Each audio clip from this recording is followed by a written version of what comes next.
10ನೇ ತರಗತಿಯ ಸಂಕಲ್ಪಗೀತೆ ಮತ್ತು ಅಕ್ಕಿ ಹಾರುತ್ತಿದೆ ನೋಡಿದಿರಾ ಎನ್ನುವಂತಹ ಪದ್ಯಭಾಗದ ಒಂದು ಸಾರಾಂಶವನ್ನು ನಾವು ನೋಡೋಣ. ಮೊದಲನೆಯದು ಸಂಕಲ್ಪಗೀತೆ.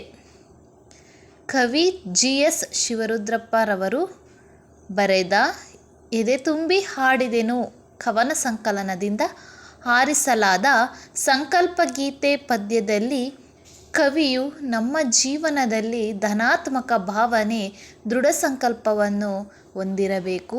ಆತ್ಮವಿಶ್ವಾಸ, ಸಂಕಲ್ಪ ನಿಷ್ಠೆಯಿಂದ ಕ್ರಿಯಾಶೀಲರಾಗಬೇಕು. ಬದುಕಿಗೆ ಪ್ರೀತಿಯ ಹಣತೆಯನ್ನು ಹಚ್ಚಬೇಕು. ಬಿರುಗಾಳಿಗೆ ಹೊಯ್ದಾಡುವ ಹಡಗನ್ನು, ಜೀವನವನ್ನು ಎಚ್ಚರದಿಂದ ಮುನ್ನಡೆಸಬೇಕು.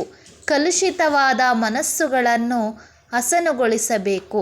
ಸಮಾಜದಲ್ಲಿರುವ ಅಸಮರ್ಥರನ್ನು, ಅಸಹಾಯಕರನ್ನು ಗುರುತಿಸಿ ಅವರಿಗೆ ನಿಮ್ಮೊಂದಿಗೆ ನಾವಿದ್ದೇವೆ ಎಂಬ ವಿಶ್ವಾಸದ ಭರವಸೆಯನ್ನು ತುಂಬಬೇಕಿದೆ ಎಂಬುದನ್ನು ಸ್ವಾರಸ್ಯಪೂರ್ಣವಾಗಿ ವಿವರಿಸಿದ್ದಾರೆ. ಮನುಜರ ನಡುವೆ ಇರುವ ಅಸಮಾನತೆ, ಜಾತಿ, ಮತ, ಧರ್ಮಗಳ ಅಡ್ಡಗೋಡೆಗಳನ್ನು ಕೆಡವಿ ಸಮಾನತೆಯ ಮನೋಭಾವವನ್ನು ಮೂಡಿಸಬೇಕಿದೆ. ಮತಗಳಲ್ಲಿ ಮಾನವನ ಉತ್ತಮ ಜೀವನಕ್ಕೆ ದಾರಿ ತೋರಿಸುವ ಮಾರ್ಗಗಳು ಎಂಬ ಎಚ್ಚರದಲ್ಲಿ ಬದುಕಬೇಕು. ನಮ್ಮಲ್ಲಿರುವ ಭಯ, ಸಂಶಯಗಳು ದೂರವಾಗಿ ಭವಿಷ್ಯದ ಹೊಂಗನಸನ್ನು ಕಾಣುವಂತೆ ಮಾಡುವ ದೃಢ ಸಂಕಲ್ಪವನ್ನು ಕೈಗೊಳ್ಳಬೇಕು ಎಂಬುದು ಕವಿ ಆಶಿಸುತ್ತಾರೆ. ಈಗ ಅಕ್ಕಿ ಹಾರುತ್ತಿದೆ ನೋಡಿದಿರಾ.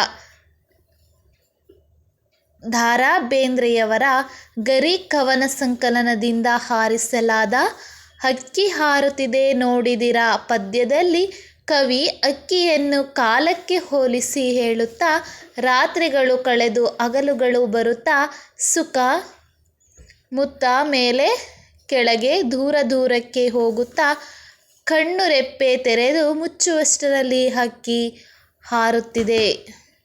ಅಕ್ಕಿಗೆ ಕಪ್ಪು, ಬಿಳಿ, ಕೆಂಪು, ಹಳದಿಯ ಗರಿಗಳಿದ್ದು ಚಿಕ್ಕೆಯ ಮಾಲೆಯನ್ನು ಸಿಕ್ಕಿಸಿಕೊಂಡಿದ್ದು, ಸೂರ್ಯಚಂದ್ರರನ್ನು ತನ್ನ ಕಣ್ಣುಗಳನ್ನಾಗಿ ಮಾಡಿಕೊಂಡಿದೆ. ನೂರಾರು ಸಾಮ್ರಾಜ್ಯಗಳ ಏಳು ಬೀಳುಗಳನ್ನು ಕಂಡಿದ್ದು, ಸಾರ್ವಭೌಮರ ನೆತ್ತಿಯನ್ನು ಕುಕ್ಕಿದೆ. ಯುಗ ಯುಗಗಳ ಹಣೆಬರಹವನ್ನು ಬರೆಸಿ ಪರಿವರ್ತನೆಯ ಕಾಲದ ಭಾಗ್ಯವನ್ನು ತೆರೆಸಿ ಹೊಸಗಾಲದ ಹಸುಮಕ್ಕಳನ್ನು ಹರಸಿದೆ. ಕಾಲವೆಂಬ ಹಕ್ಕಿಯು ಶುಕ್ರಗ್ರಹ, ಚಂದ್ರಲೋಕ, ಮಂಗಳಲೋಕವನ್ನು ಪ್ರವೇಶಿಸಿ ದಿಕ್ಕುಗಳ ಆಚೆಗೂ ತನ್ನ ಜಾಲವನ್ನು ಚಾಚಿದೆ. ಜಗತ್ತನ್ನು ಹೊಡೆಯಲು ಕಾಲವೆಂಬ ಹಕ್ಕಿಯು ಹೊಂಚು ಹಾಕಿದೆ ಎಂದು ಹೇಳಿದ್ದಾರೆ.